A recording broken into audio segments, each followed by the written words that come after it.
o nosso convidado, digamos que ele foi um dos pioneiros a trazer o marketing digital aqui para Portugal, se assim podemos dizer.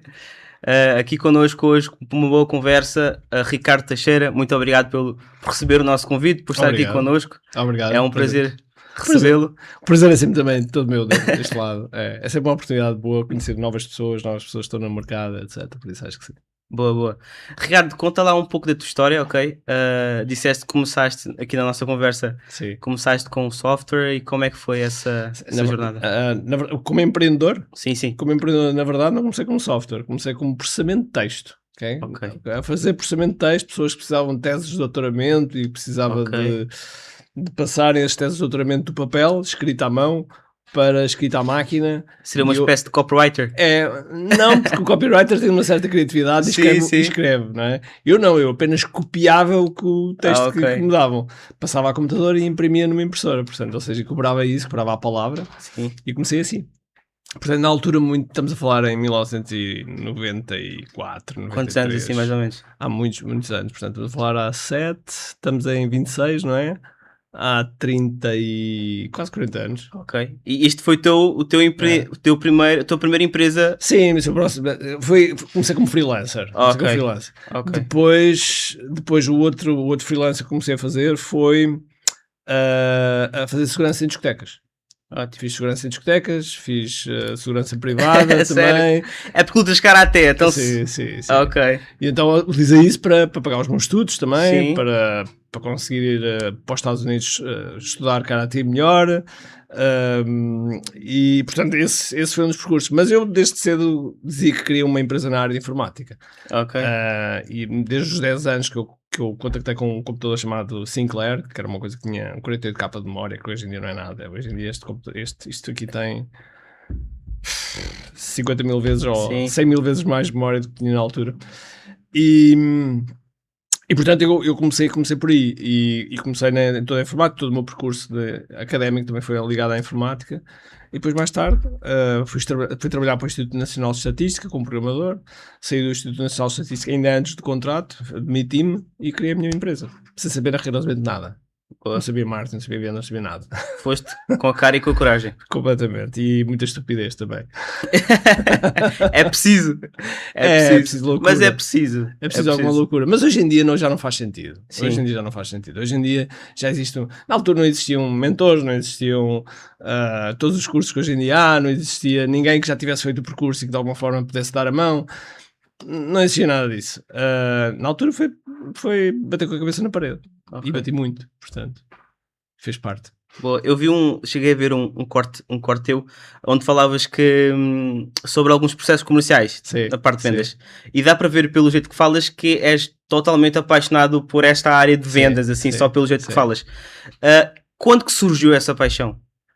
Olha, eu posso dizer que nos meus primeiros 10 anos de empresa, já com a empresa criada, as vendas era a pior coisa era aquilo que eu não gostava.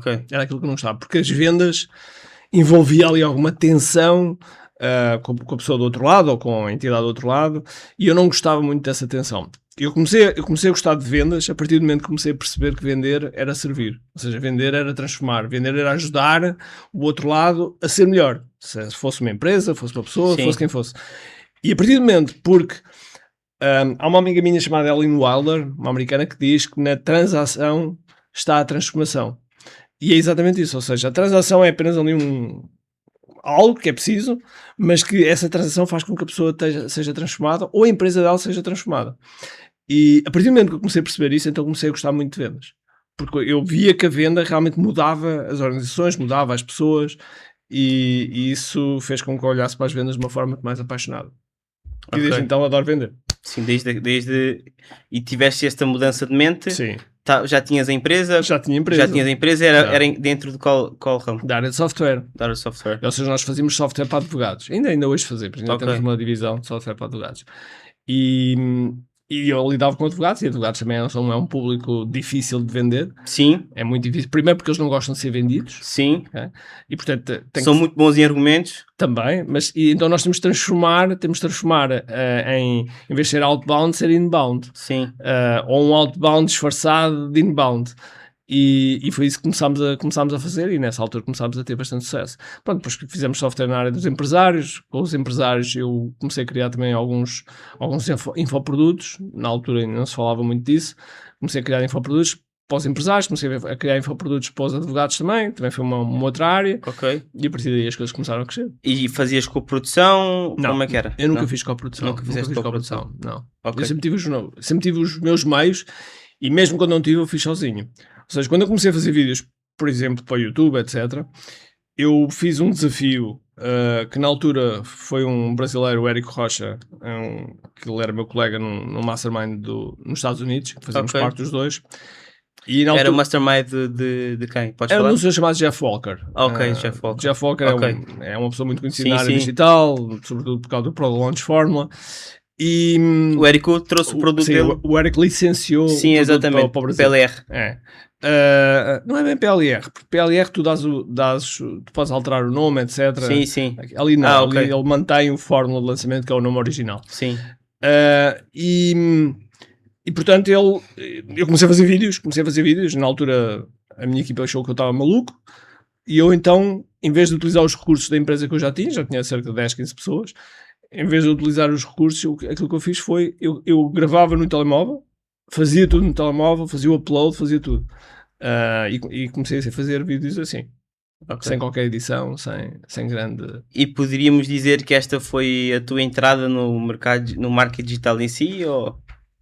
Sim, embora eu tenho muita dificuldade em ouvir a expressão marketing digital. É uma expressão que a mim não me encaixa nos ouvidos. Sim.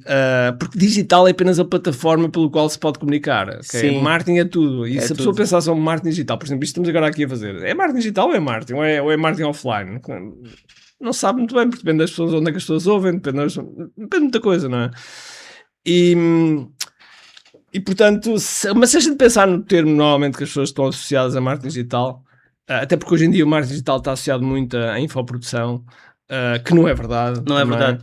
O marketing, se formos ver o marketing digital, é como se fosse uma cebola. Sim. Tem várias camadas. É.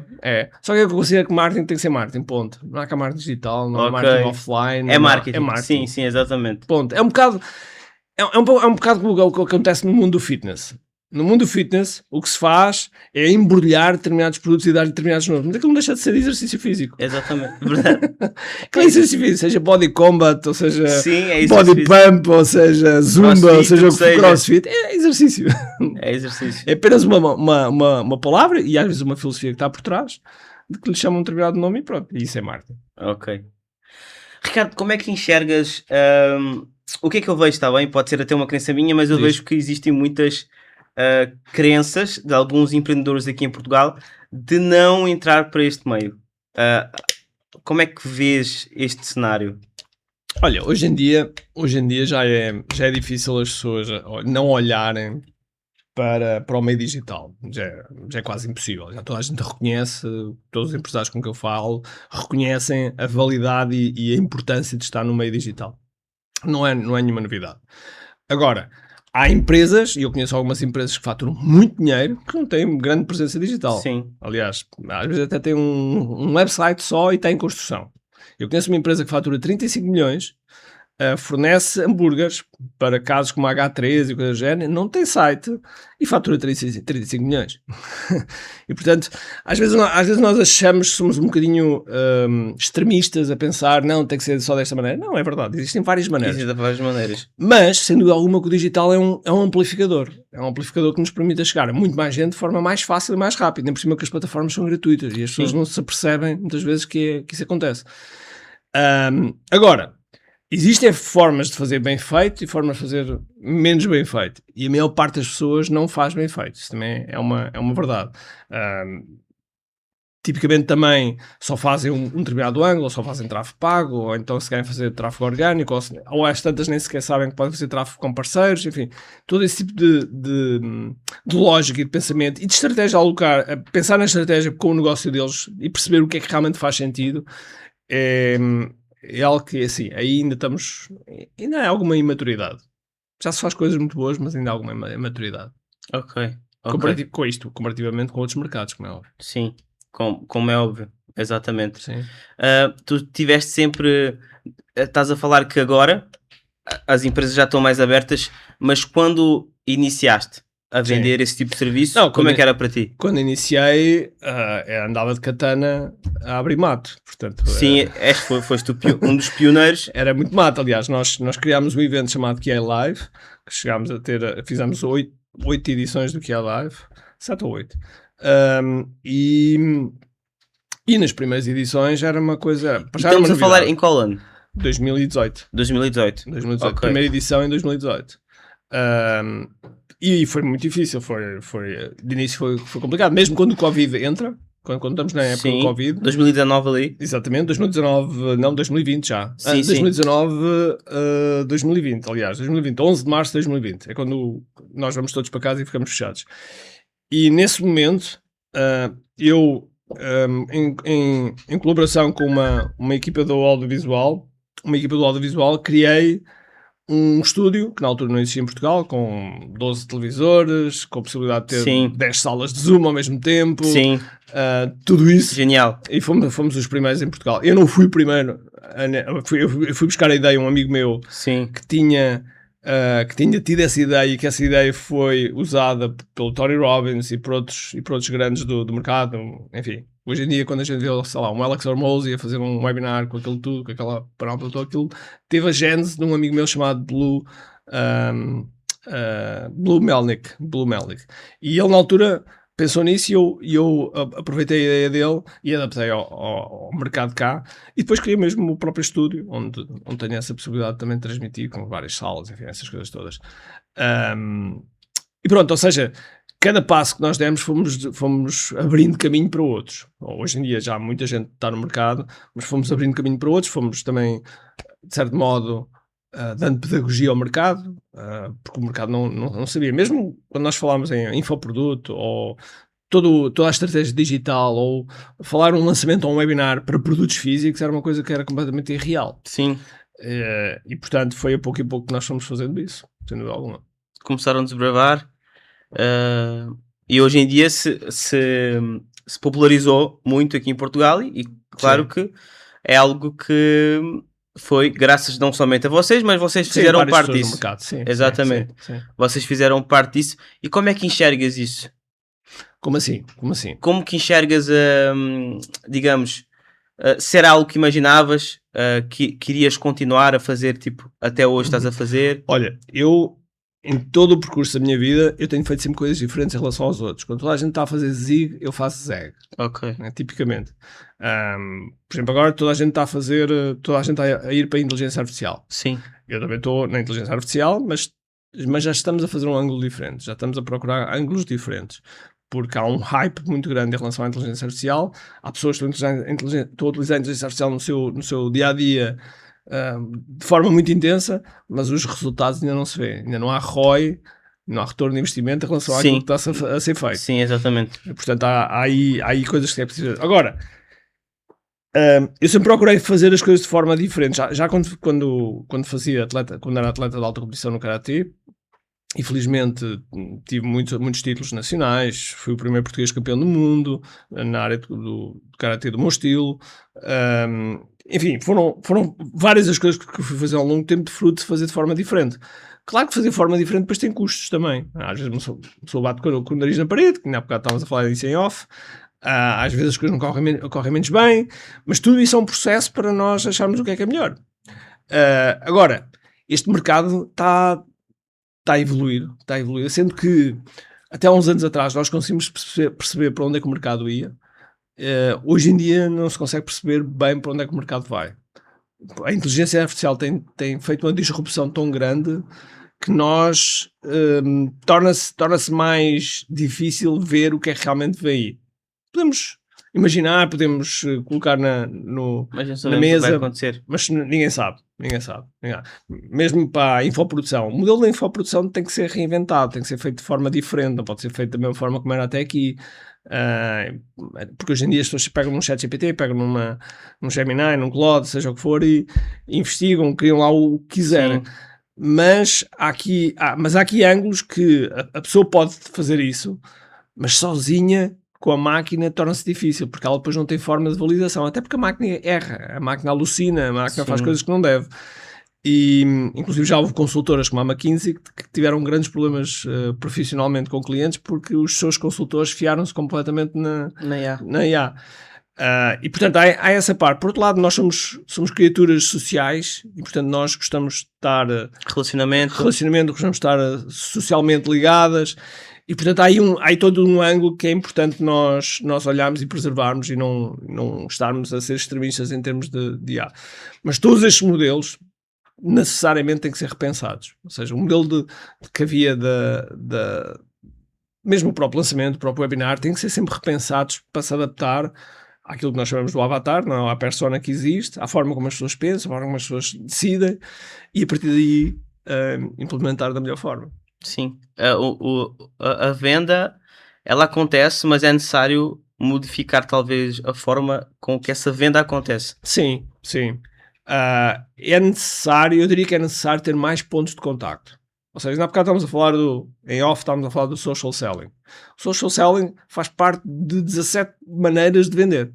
E portanto, se nós tivermos, porque existe 1 para 1, dentro de 1 para 1 existem várias formas, depois existe 1 para N existem várias formas, e depois existe o de parceiros, que também existem várias formas, e é apenas uma delas. E se hoje em dia uma empresa fiar-se só numa delas, é um risco muito grande. Se é só por boca a boca, e o boca a boca não é intencional, é uma coisa espontânea, ele está feito. No dia em que isso acabar, está feito. Portanto, há todo um conjunto de estratégias que as pessoas precisam de associar para que a coisa funcione. Há uns anos atrás, nós realmente fazíamos um lançamento. Eu lembro um lançamento que fizemos, quase €500 mil, assim, 4 dias. Lembro perfeitamente, nós em 2020 fazemos um lançamento em que na primeira hora faturámos €250 mil. Na primeira hora. Vendias o quê, Ricardo? Nós estávamos a vender um programa chamado QI Digital Framework, que é a nossa framework de vendas e marketing. Sim. E nessa hora nós fizemos €250 mil. E isso são coisas absolutamente incríveis. Hoje em dia já não é da mesma forma. A venda já é mais de relacionamento. Mais de relacionamento, tem que haver um maior índice de confiança, há mais pessoas, como é óbvio, no mercado, também fazem diluir. No entanto, também há uma coisa boa que é, com o crescimento, nós também temos uma série, porque isto é natural acontece em todos os mercados, aconteceu no Brasil, aconteceu nos Estados Unidos, aconteceu na Espanha, aconteceu em vários países, que é aparecerem papagaios. O que é que são papagaios? São as pessoas que leem um livro, estudam um curso e depois papagaiam criam um método. Sim, exatamente. E que não fizeram nada na vida. Ou seja, nunca criaram nada. A única coisa que eles estão a fazer é ditar o que outros fizeram. Sim. Portanto, não tem qualquer prova. E agora estamos a falar, eu já vendi software, já vendi segurança, já trabalhei nas obras, já vendi frutas, já vendi uma série de mercados, e sem contar com os mercados dos nossos clientes e dos nossos alunos. E portanto, tudo isso é importante para nós percebermos como é que realmente existe um padrão e como é que nós pensamos da melhor forma. Agora, o mercado naturalmente vai fazendo seleção, só que essa seleção às vezes demora um pouco. No entanto, a prova social, os testemunhos, nós temos centenas e centenas de testemunhos dos nossos resultados, e isso é que faz a diferença no longo prazo. Não era muito difícil, eu estou cá há 30 anos quase, era muito difícil estar cá há 30 anos se não fosse sério também, era muito difícil. No digital facilmente nós somos apanhados. Sim, é o que as pessoas dizem, né? Que se fazes um trabalho bom para uma pessoa, ela vai recomendar para 2, 3. Agora, se fazes um trabalho mau ela vai para uma falar pessoa, mal para 10. Ela vai dizer logo para 10 pessoas. Ricardo, tens alguma missão de vida? Tenho sim, senhor. A primeira delas é ser feliz. Ok. Essa é a primeira. Ser feliz com a minha família, com os meus filhos, com a minha namorada, que também é a minha sócia. Mas do ponto de vista empresarial temos uma missão, que é ajudar os empresários a construir negócios que sejam imparáveis, que sejam sólidos, utilizando a nossa metodologia, que é o KBF, e ferramentas como o nosso software, para assim desenhar a vida que desejam. Porque hoje em dia o empresário, quando constrói uma empresa, constrói muitas das vezes um autoemprego, não é uma empresa. Constrói um autoemprego. Eu acho engraçado, tipo, às vezes nós vamos ao restaurante, estou fechado para férias. Sim. Eu acho isso muito engraçado. E portanto, quando nós não criamos, nós temos que pensar no negócio como se fosse um ativo. Porque hoje em dia nós nós pomos mais horas no nosso negócio do que horas com a família, por exemplo. Sim. E se não pensarmos no negócio como um ativo, com algo que nós estamos a criar, que podemos vender no futuro, nós estamos a desperdiçar muito tempo. Ou seja, só estamos a ter um emprego, que potencialmente pode ser bem pago, mas que não deixa de ser um emprego, que acaba no momento em que nós paramos. E isso é que não pode acontecer. E a maior parte dos empresários não pensa nisso. Eu ouvi uma frase, há uns anos atrás, do Flávio Augusto, que é um empresário brasileiro, bilionário, que dizia uma coisa engraçada, que é: o lucro é a gorjeta do empresário. O lucro é a gorjeta do empresário. Logo, nós temos que pensar como é que eu posso criar algo que seja vendável, que seja algo que eu, no futuro, possa ter essa opção. E às vezes há empresários que me dizem: mas eu não quero vender. Não quero vender agora. Mas se tiver um problema de saúde, se de repente se chatear, se não sentir paixão por aquilo que está a fazer, vai querer vender. Mas vender também não se vende de um dia para o outro uma empresa. É um processo que normalmente é um processo longo, um processo de 6, 7 meses, um ano, e portanto nós temos que preparar esse percurso e temos que preparar a empresa da forma ideal. E isso foi uma coisa curiosa que eu encontrei quando comecei a conhecer as pessoas famosas do marketing digital, e conheço uma série delas. Uma coisa curiosa que se percebe é que a maior parte delas não tem conhecimento de gestão. A maior parte delas não sabe às vezes vender, sabe fazer marketing, mas não sabe fazer mais nada, não sabe criar cultura, não sabe criar uma equipa, não sabe gerir financeiramente, não sabe. E depois temos pessoas que aparecem muito rápido e desaparecem a seguir. Já vi muita gente aparecer e desaparecer. E isso carece de não é deixar, é para além de ser empreendedor, passar a ser empresário, que são duas coisas diferentes. Sim. Pura verdade isso. Pura verdade. Pelo que estás a dizer, hoje estás então focado mais no equity da tua empresa. No equity, sim. Ok. Ou seja, estou a pensar a longo prazo, cerca de 3, 4 anos, em equity, o máximo possível. Muitas pessoas falam sobre essa parte de fazer negócio para vender, mas vender não é algo tão fácil. Sim. Não é algo tão fácil. Como é que enxergas isso no nosso mercado? Não sei se eu estou a tentar trazer para o mercado de prestação de serviço. Não sei se é possível. É possível, é mais difícil. Não é impossível, mas é mais difícil. Vou dar um exemplo. A Remax acabou de ser comprada por 750 milhões de euros, 800 e tal milhões de dólares. E a Remax é serviços. A Remax não é mais que franchising, que tem um conjunto de serviços de prestação de serviços na área do imobiliário, e ela foi comprada por 750 milhões. É possível? É possível. Mas normalmente é mais difícil. É mais difícil porque envolve... Deixa-me corrigir. Não é bem a questão de ser prestação de serviço. É mais a questão do modelo do negócio. Ter vários processos já... Não é só isso. É porque há 3 coisas que são fundamentais para o modelo de negócio ter. Se o modelo tiver essas 3 coisas, independente de ser serviços, produto, ele é vendável. Que é ter recorrência, margem e escala. Ok. Porque eu posso ter margem, mas não ter recorrência. Que é o caso do imobiliário, por exemplo. Ando sempre atrás de vender uma casa. Não é? Existem formas de ter recorrências. A maior parte dos imobiliários é que não sabe.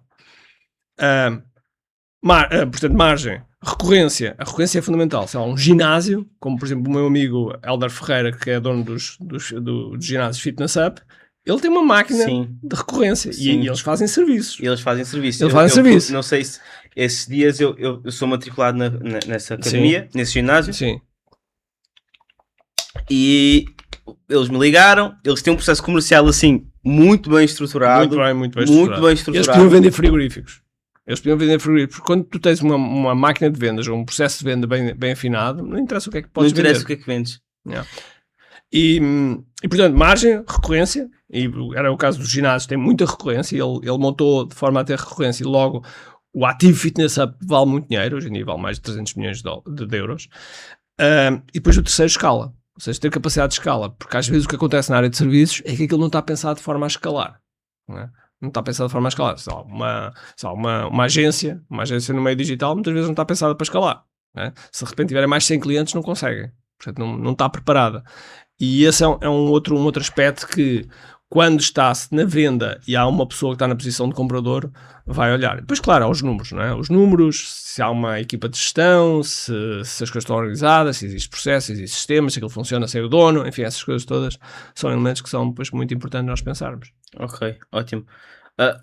Isso é bem... é algo que nós escutamos muito e também é uma dificuldade de grandes empreendedores, que é a parte de contratar pessoas. eu acho que se nós formos olhar uma dor muito latente em grande parte das empresas é a parte de recrutação.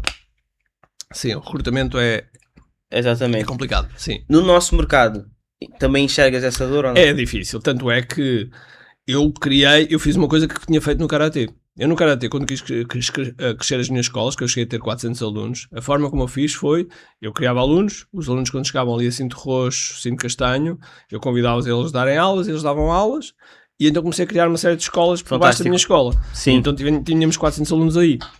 E eu fiz exatamente a mesma coisa. Eu comecei a perceber que não havia pessoas que fossem peritos em funis, que fossem peritos em webinars, essas coisas todas. Sim. E que de alguma forma eu precisava de ajuda.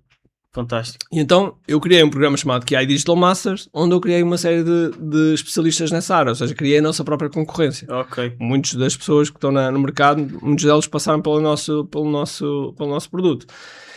E eu contratei os melhores precisamente para entrar na empresa, e assim foi uma forma de não havia no mercado e criou-se algo para satisfazer essa necessidade, porque efetivamente é uma dificuldade. Sim. E hoje em dia mesmo com IA, o que as pessoas estão a fazer é por didática, estão autodidatas a estudar e a experimentar, a fazer coisas, mas se formos ao mercado procurar alguém, não é assim tão fácil, não é assim tão linear. Mas hoje em dia há um colega meu que também passou por um dos nossos programas e hoje em dia é um parceiro no Mastermind que nós temos, que é o Next Alliance, que é o Rui Pedro Alves. E o Rui Pedro costuma dizer uma coisa que eu gosto, que é: o melhor das empresas são as pessoas e o pior das empresas são as pessoas. Portanto, ou seja, não interessa qual é o lugar, o que interessa é nós temos a pessoa certa no lugar certo. E isso é que é um misto de arte com ciência. É um misto de arte com ciência, ou seja, existem coisas que nós podemos fazer, assessments, inquéritos, testes, perguntas, entrevistas, etc, mas depois, no fim, passa por nós termos a pessoa certa no lugar certo. E às vezes temos a pessoa certa no lugar certo, promovemos essa pessoa e estragamos uma pessoa que era certa para o lugar certo e de repente não temos a pessoa nem temos o lugar. Isso às vezes também pode acontecer. Portanto, tudo isso são desafios quando a gente começa a escalar que se tem, claramente. Consegues falar um pouco mais a fundo sobre o método que disseste? Sim. KBF, QI Business Framework. Ou seja, nós temos o QI Digital Framework, e o QI Digital Framework na altura surgiu como uma framework para fazer vendas e marketing utilizando os meios online. Rapidamente evoluiu para qualquer meio, ou seja, desde 1 para 1, seja por telefone, seja presencialmente, ou seja por videoconferência, no 1 para N, seja a fazer webinars, lançamentos, social selling, VSLs, o que for, e-commerce, enfim. E depois nós começámos porque são apenas duas áreas da empresa, vendas e marketing. Okay. Embora seja a vendas, pessoalmente, é a área que dá oxigênio à empresa, sem vendas não há empresa que se sustente, mas é apenas uma das áreas. Então nós evoluímos, fruto dos vários anos, quer de experiência própria, quer dos mais de 700 pessoas que já passaram na nossa mentoria e os 7.000, 8.000 pessoas que passaram nos nossos programas, nós percebemos que há padrões e há áreas que nós temos que dedicar. Então temos 9 áreas no KBF, temos 9 áreas. Temos a área de direção estratégica, que é percebermos para onde é que vamos, qual é a nossa visão, o que é que fazemos, como é que vamos fazer, todo o pensamento estratégico. Depois temos as vendas. Antes das vendas temos o marketing, que é como atraímos as pessoas, as vendas, que é como convertemos essas pessoas, as finanças, que é como controlamos, a equipa, que é como entregamos, a equipa, operações, que é como aliás, a equipa é quem entrega e a operações é como entregamos. Sim. Depois temos o IT e sistemas, que é para escalar, e temos a área de legal, área jurídica, porque muitas vezes nós não damos a importância que devemos na área jurídica. A área jurídica é um ponto importante. E depois a nona área é o empresário em si, porque muitas vezes todas as áreas são boas, mas a empresa não cresce. E a empresa não cresce tipicamente porque o gargalo está no empreendedor. Eu já vi e também, ou está no empreendedor ou está no modelo de negócio. Está num dos dois. Ok. Porque às vezes o empreendedor é um empreendedor de nível 10, ou seja, ele sabe bem o que tem que fazer, ele tem o conhecimento, tem a atitude certa, tem a disciplina, tem tudo, mas a gente vê que ele não evolui. E muitas vezes não evolui porque o modelo de negócio não está lá. O modelo de negócio não corresponde à capacidade que ele tem. Era só trocar o modelo de negócio? Era só trocar o modelo de negócio e de repente a coisa disparava. E às vezes ao contrário. Às vezes temos um modelo de negócio absolutamente incrível e temos um empresário fraquinho, não tem conhecimento, não tem algumas coisas, e até ele tem algum sucesso porque o modelo de negócio se suporta. Mas, claramente, se ele evoluir, o modelo de negócio, o negócio dispara de outra forma. E, portanto, é interessante ver estes aspectos. E essa nona área do empresário é uma área que é preciso ser, como é óbvio, trabalhado. E claro que hoje em dia fala-se muito de autoconhecimento, desenvolvimento pessoal, enfim, essas coisas todas, que eu já ouço desde 85. 1985, quando... Já se falava disso? Já falava nas artes marciais. Análise comportamental e essas cenas? Nas artes marciais sempre se falou sobre isso. Ok. Nas artes marciais sempre falámos de uma componente espiritual, mental e física. Já era algo que estava dentro, ou seja, nós visualizarmos aquilo que vai acontecer ou visualizarmos o futuro, ou seja, é coisas que hoje em dia se fala em coaching, em PNL, em escrever as coisas para o futuro, em planear, escrever a visão do que nós queremos, que é aquilo que nós fazemos, que é o beabá de uma empresa, a visão, missão, valores, enfim, essas coisas que é o beabá. Nas artes marciais nós já falámos disso há muitos anos, portanto não foi uma coisa nova quando apareceu. Mas sim, isto é tudo muito interessante. Boa. Ricardo, pelo que hoje tu és um player, ok? E vendes isso também como na área da educação, e também tens um outro braço que é o braço de serviço. Sim. Também temos, sim. Ótimo. Como é que fazes a divisão ali da tua agência em si? Divides em squad? Como é que hoje organizas? Nós estamos a passar por uma fase de reestruturação muito da parte da agência. Inicialmente a agência, quando surgiu porque todos os nossos mentorados, toda a nossa área educacional, por vezes precisavam de um apoio 1 para 1. Okay. E nós não queríamos fazer esse apoio de 1 para 1. Não queríamos. Então, mas por algum motivo em específico, o que é que era? Não escala. Era difícil de escalar e não havia os recursos necessários para... Ou então tínhamos que cobrar muito alto. Tínhamos que cobrar um preço muito alto. Então, escala em valor.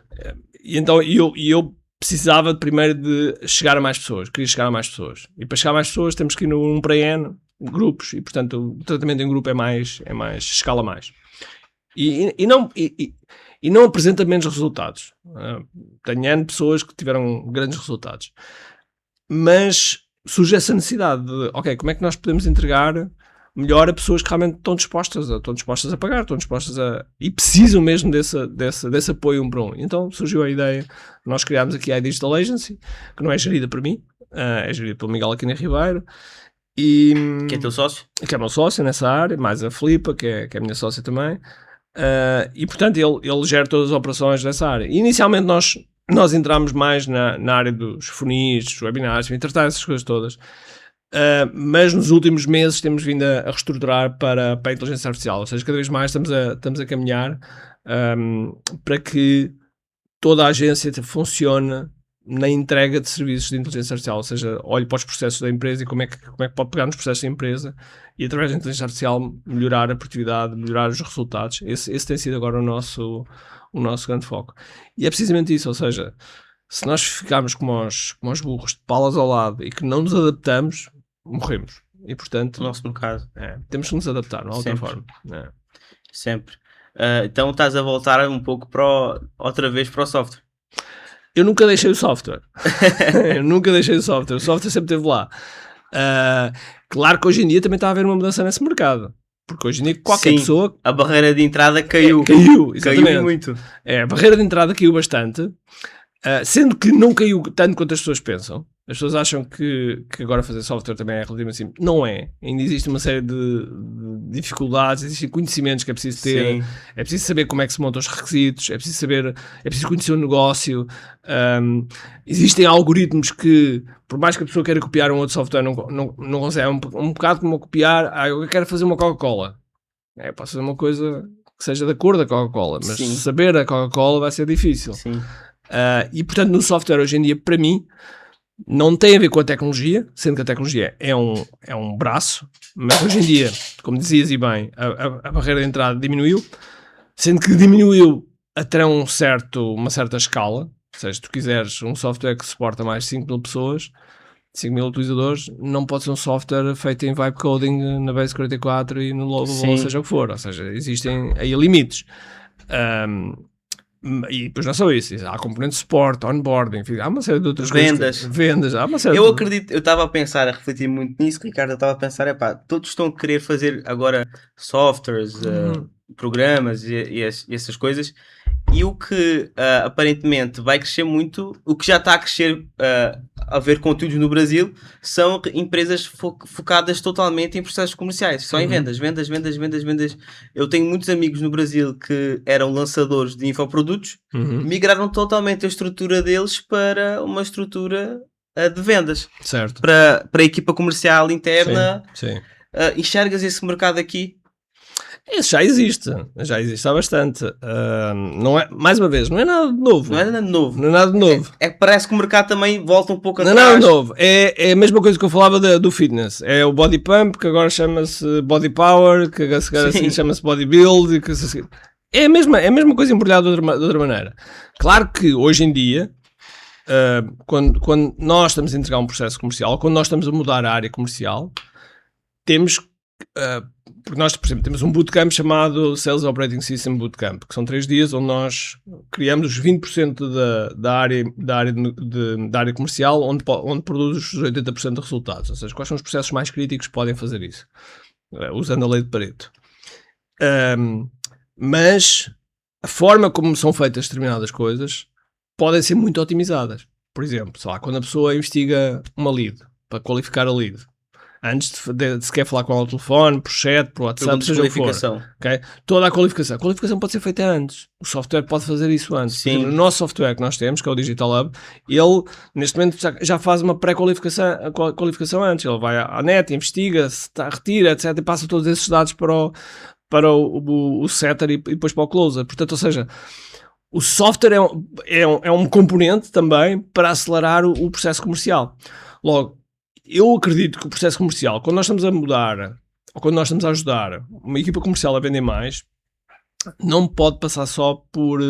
é a base, é olhar para o processo, mas assim depois do processo temos que olhar para a equipa, temos que olhar para a forma como a equipa é recompensada, temos que olhar para determinados processos, como é que eles podem ser automatizados para que a equipa esteja centrada naquilo que interessa, temos que olhar para o argumentário, para os benefícios, enfim, há todo um conjunto de coisas que temos que olhar para que depois os resultados comecem a aparecer.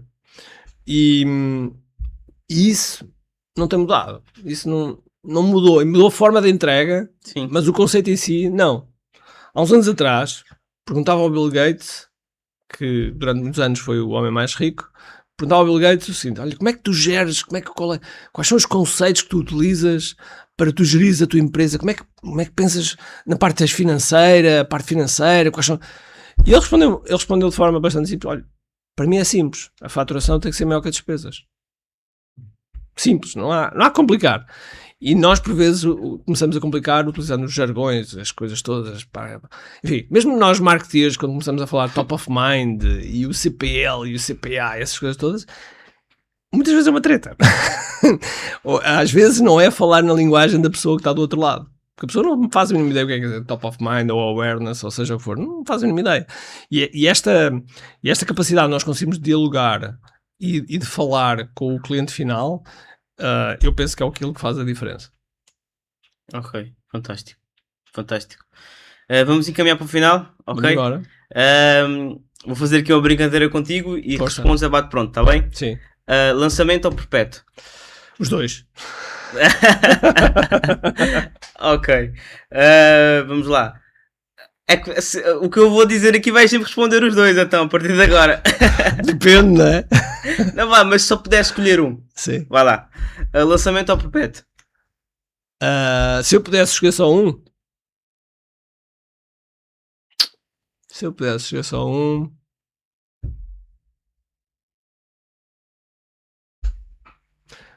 Escolhi lançamento. Lançamento. Sim. Ok. Lançamento ou é binário?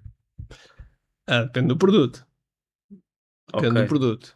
Ok. Vamos colocar produto físico. Depende do preço. Depende do preço. Está bem. Porque, lá está, porque cada estratégia comercial tem que ser adaptada ao produto e ao serviço que vamos vender. Sim, está certo. Por isso eu vou fazer um lançamento. Se o produto não escala para o lançamento, ou se não tem margem suficiente, ou se o custo por lead não cobre o CPA, enfim, essas coisas todas temos que olhar. Sim, está bem. Então, olha, se tivesse uma frase, tens milhões de pessoas a te ouvir agora, só podes falar uma frase, o que é que dirias? Daria com uma frase da Nike: Just do it. As pessoas perdem muito tempo a planear. E aquilo que tem que fazer é fazer com inteligência, como é óbvio, e aprender com o erro para que possa fazer mais e melhor. E se tiverem essa atitude de sempre do mais e do melhor e procurar onde é que podem melhorar, pá, a questão do sucesso não é se vai ter, é quando vai ter. Trazendo agora para as pessoas que vivem ao nosso meio, sim, o que é que achas que falta para Portugal ser uma potência mundial? Em relação a quê? Ao nosso mercado. Ao nosso mercado? Olha, o nosso mercado tem um desafio, que é a escala. Ou seja, se falarmos, por exemplo, no meio onde eu estou, que é o meio empresarial, são 1 milhão de empresas, não é mais, não é? Nos Estados Unidos são 35 milhões. Estamos logo a falar de uma escala de 1 para 35, quer dizer. Exatamente. É difícil a esse nível competir e escalar com outros mercados. Agora, do ponto de vista de maturidade do mercado, existem muitos outros mercados que nós estamos muito mais maduros e à frente de qualquer país. Existem mercados disso. Por exemplo, na área de software, temos empresas na área de software que são líderes de mercado, são completamente líderes de mercado e que, sei lá, existe uma empresa em Cantanhede que ajuda os bancos, nomeadamente os bancos americanos, na área de fraude, ou seja, tem inteligência artificial, a analisar transações, etc., para identificar fraudes que existem no sistema bancário. Existe a Critical Software, que durante muitos anos trabalhou para a NASA. Existe muitas áreas onde nós realmente damos cartas. Isto é muito falado, Sabes que também tem a ver com a cultura portuguesa. Um bom exemplo é o futebol, não é? Nós temos um jogador que foi, durante 23 anos, esteve ali no topo, o Cristiano Ronaldo. Tem uma disciplina incrível. Aos 41 anos, é o segundo jogador mais rápido do clube onde ele está. Ou seja, é o segundo jogador mais rápido no clube onde ele está. Sim. Não estamos a brincar. Portanto, é uma pessoa com 41 anos. Tem toda a disciplina, tem toda a mentalidade de vencedor e nós não damos valor. A maior parte das pessoas fala mal do Cristiano Ronaldo. Não diria a maior parte, mas existe uma fatia bastante grande que fala mal. E, portanto, nós temos este hábito de menosprezar aquilo que é nosso. E isso é um dos fatores que, por vezes, não faz com que nós possamos evoluir de forma mais rápida. Dou-te outro exemplo. Nós não somos treinados, principalmente em Portugal, nós não somos treinados para trabalhar em equipa. Não somos treinados. Torna-se muito difícil concorrentes trabalharem de forma conjunta. Eu, em 2021, no dia 8 de maio de 2021, eu não conhecia nenhum marketing em Portugal. Não conhecia o Paulo Faustino, não conhecia o Roberto Cortês, não conhecia o Marco Gouveia, não conhecia ninguém. Sim. Okay? E estava-me nas tintas, para ser sincero. Estava-me nas tintas, estava a fazer a minha coisa, fazia a minha coisa, não queria saber dos outros, então estava a fazer a coisa. Mas foi essa altura disse, nós temos duas formas de crescer este mercado. Ou andamos a discutir a fatia da pizza, ou fazemos crescer a pizza. E eu optei na altura por crescer a pizza. Dizer, ok, vamos juntar toda a gente, vamos conhecê-los toda a gente, vamos conhecê-los e vamos dividir aquilo que melhor sabemos. E assim, a partir dali, crescer o mercado de forma mais forte. E eu acredito que esse dia foi um dia decisivo, porque eu convidei toda a gente, eles não me conheciam, ou seja, uns vieram assim meio desconfiados e tal. Eu convidei toda a gente foi a Coimbra, no Vivo, paguei o hotel, paguei a sala, paguei o almoço, paguei o jantar, paguei tudo. Né? E eles vieram e toda a gente foi super acessível, toda a gente esteve lá a 100%, depois dali na primeira hora se ter vencido, digamos que a curar o gelo, mas correu muito bem. E éramos muito, muito concorrentes, literalmente concorrentes, mas durante aquele dia tivemos a partilhar uma série de recursos. Inclusive, até àquela data, os eventos que o Frederico Carvalho fazia, o Roberto Cortês, o Paulo Faustino, etc., eram para perder dinheiro. Eles perdiam dinheiro com os eventos. Sim. Eu ganhava sempre 10 vezes mais em relação aos eventos. O evento eu investia 10 mil, saía 100 mil. Eu investia 50 mil, saía 500 mil. Permanentemente, de forma consecutiva desde 2018. E para a malta que está a nos assistir, fazer eventos presenciais não é fácil. Não é fácil. É um desafio muito grande. É muito grande. E eu fazia, e sempre com resultados. Eu não tive um único evento presencial que me desse prejuízo. Um único. Todos eles deram no mínimo ROI de 3 vezes. No mínimo, ROI de 3 vezes. ROI, estamos a falar já do lucro. Sim. Mas existe uma estratégia, existe uma forma de fazer isso. Existe uma framework para fazer isso. E na altura eu partilhei, lembro perfeitamente, o Roberto apresentou, o Paulo Faustino apresentou, o Frederico apresentou, e os 3 disseram que o evento é excelente para branding, mas é excelente para queimar dinheiro. E eu disse, ok, então olha, vou partilhar convosco como é que eu faço para... Então tive de partilhar a framework, como é que eu fiz. Mais uma vez, podia estar calado. Sim, podias. Podia estar calado. Mas eu acredito que é mais fácil que chegue a isso. E desde então apareceram muitos eventos. O Roberto fez vários eventos, o Paulo Faustino faz vários eventos, enfim. Não estou a dizer que com isto que eles aprenderam tudo em mim, nem pouco mais ou menos. Okay? Eles têm muito mérito e são bons profissionais daquilo que fazem. O que eu estou a dizer é que nesse momento eles viram uma realidade que se calhar era diferente da deles. E às vezes nós só precisamos de ver alguém a fazer alguma coisa que nós achávamos que era impossível para se tornar possível. Eu, quando fui campeão do mundo, eu não acreditava que era possível. O meu mestre acreditava que era possível. Ele acreditava que era mais possível do que eu. Eu fui campeão do mundo. Mas depois de mim, já apareceram pessoas como num dia já foram 15 vezes campeão do mundo. Portanto, já fizeram muito melhor do que eu. É um bocado como a história que se conta sempre, que usa sempre este exemplo, que é o Roger Bannister, que até 1964, se não estou em erro, nunca conseguiam correr eu vi isso. 1 milha em menos de 5 minutos. Sim. E depois que ele bateu isso, todas as pessoas bater. Conseguiram. Passado 30 dias foi o segundo, e assim sucessivamente. Porquê? Porque a nossa mente precisa ser quebrada. Nós temos um conjunto de crenças e muitas vezes, por isso é que eu falo na nona área do empresário, porque o empresário tem uma série de crenças que não é possível. Por exemplo, muitas vezes acontece o empresário dizer a minha empresa é diferente porque o meu negócio é diferente. Eu pergunto sempre, o negócio é diferente porque lidas com extraterrestres ou como é que é? Não há diferença, tens clientes, tens faturação, é tudo igual, tens despesas, é tudo igual. Sim, há características de mercado, mas basicamente é sempre a mesma coisa. Nós estamos a falar com pessoas, as pessoas são pessoas com as suas características. Já me perdi onde é que eu ia. Bom, não interessa. Estavas a dizer que as crenças não são sim, pessoas. exatamente. E as crenças são algo que nos moldam numa determinada direção muitas vezes e errada. E era isso que eu ia utilizar. Às vezes há empresários que dizem assim, a minha empresa é sazonal. Okay? Sei lá, se eu tenho um alojamento local e dizem, a minha empresa é sazonal porque eu só consigo vender no verão e nas épocas de festas, etc. É verdade, esses momentos são momentos de pico. Mas aceitar que isso é sazonal é o primeiro erro para o negócio dele. Ele deve pensar, ok, nestes períodos eu tenho pico. Agora, como? E a pergunta é sempre esta, como é que eu faço com que os outros períodos que não têm pico sejam iguais aos que têm pico? E essa é a pergunta que deve fazer. Em vez de aceitar, porque é mais fácil e é mais cómodo, aceitar que, não, aquilo é sazonal. E estas crenças dão muitas vezes cabo da forma como nós crescemos como empresários. Porquê? Porque a crença transforma-se na identidade. E a pessoa identifica-se com aquilo e é a sua própria identidade. E, portanto, isso faz com que as coisas não evoluam. Sim, isso é bem complicado. É tipo, a pessoa, ela por vezes acha mais fácil não seguir aquele método, porque ela vai ter que mudar muitas coisas, vai exigir muita energia dela. Claro. Do que realmente fazer o que tem que ser feito. Claro. E às vezes a própria pessoa sabe o que é que tem que ser feito, mas não faz. Procrastina, ou faz procrastinação ativa, que é põe-se a produzir ou a ocupar, mas não está a produzir. Enfim, mil e uma coisas que as pessoas fazem e que todos nós fazemos, de uma forma ou de outra. Sim, de uma forma ou de outra, todos nós fazemos. Mas pronto, o objetivo é nós conseguirmos ultrapassar esses pontos. E portanto, todas as estratégias que a gente possa dar, de negócios, de marketing, de lançamentos, enfim, dessas coisas todas, tudo isso depois vai bater no mesmo, que é a pessoa que está à frente. Se a pessoa que está à frente não tiver alinhada, não tiver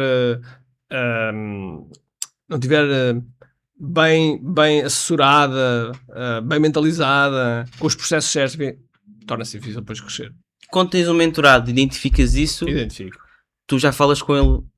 Sim. E às vezes nós dizemos exatamente qual é o erro que eles estão a fazer e eles não acreditam. E depois batem com o nariz na porta. Acontece N vezes. Acontece muitas vezes. Por exemplo, um erro típico que acontece. Ainda agora temos uma mentorada que está connosco há 2 anos.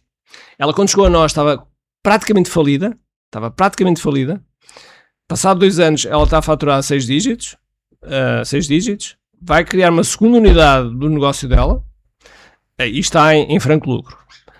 E agora decidiu não continuar a nossa mentoria, que é uma decisão, um erro absoluto, porque agora que ela conseguiu sair do buraco, agora que ela vai precisar de ajuda para escalar. E isto, esse exemplo meti agora para baralhei-me. O que é que eu ia dizer? Ia-te dar aqui um exemplo engraçado. Já sei.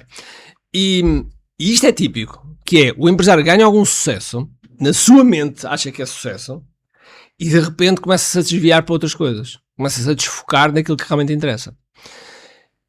E isto é muito típico. Ou seja, estou a lembrar-me de outro mentorado que nós temos, que o negócio principal dele está a correr bem, e de repente ele disse, vou abrir um segundo negócio, porque há aqui uma oportunidade de negócio bastante boa. Conclusão, 6 meses depois, nem aquele negócio estava bom e o outro pirou.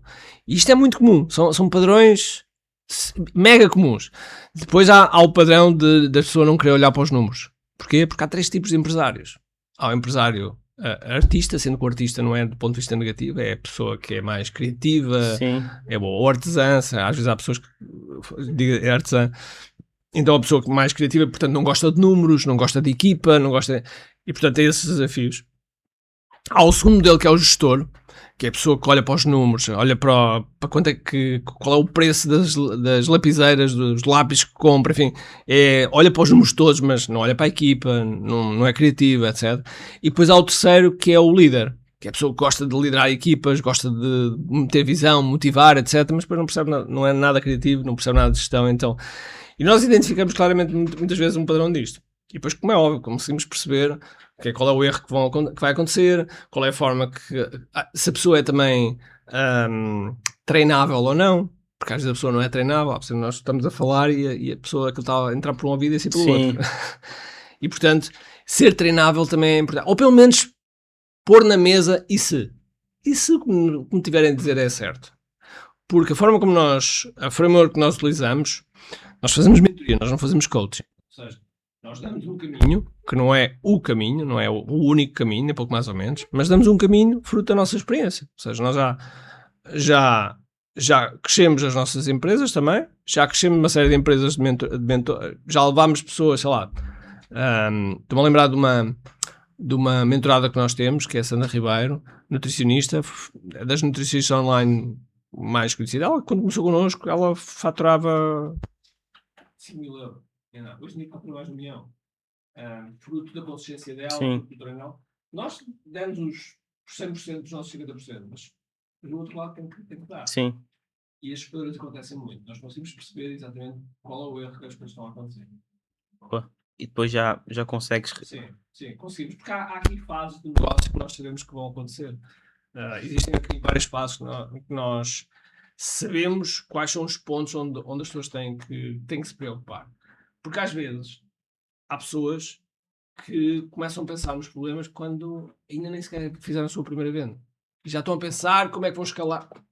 Fazem a primeira venda e depois pensas nisso. Ou então as pessoas que até já estão a fazer umas vendas, mas estão a pensar já em ter uma equipa megalómana. Não, tem o teu primeiro funcionário primeiro. Vamos com calma. Sim. Ou seja, eu sou a favor de pensar em grande. Nós temos um objetivo de fazermos um exit de 100 milhões a 1 bilhão. Isso é o nosso objetivo, mas tem que começar por fases. Antes de chegarmos a esses números, temos que chegar à avaliação de 10 milhões, 20 milhões e assim sucessivamente. Portanto, ou seja, há umas metas intermédias. E por vezes as pessoas querem saltar essas metas intermédias. Estão a olhar para um resultado de alguém e não veem o percurso que esse alguém fez. Sim. Isso é fatal. Sim, isso é fatal. Boa. Ricardo, muito obrigado. Está bem?